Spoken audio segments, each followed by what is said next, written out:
Set for the final of SPL 24. আগে প্লেয়াররা জীবন বাজি রেখে Times it, and that's through the gap.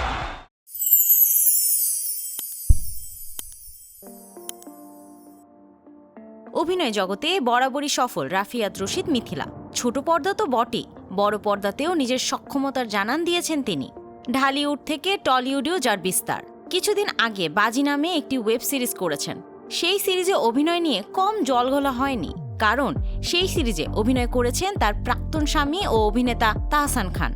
একই সিরিজে দুই তারকার অভিনয় যখন আলোচনায়, আর সেই সময় প্রকাশ্যে এলো এক নতুন রহস্য।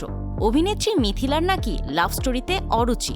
একটি সংবাদ মাধ্যমকে দেওয়া এক সাক্ষাৎকারে এমনটাই জানিয়েছেন তিনি। একসময় ঢাকায় সবিজে বিভিন্ন নাটকে প্রেমের দৃশ্যে দেখা গেছে তাকে। তাহলে এখন কি ভেবেচিন্তে সেই লাভ স্টোরি এড়িয়ে যাচ্ছেন এই অভিনেত্রী?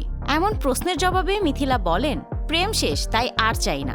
এরপরই জানান, প্রেমিকার চরিত্রে অনেক অভিনয় করেছেন তিনি। মিথিলা মনে করেন এটা হয়তো তাকে গার্ল নেক্সট ডোর বা পাশের বাড়ির মেয়ের মতো দেখায়। তবে এখন আর এসব চরিত্র টানে না তাকে।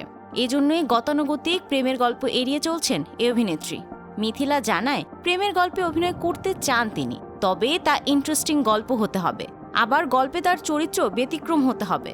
পাশের বাড়ির মেয়ের বাইরে ভিন্ন কিছু, তবেই তিনি সেটা করবেন।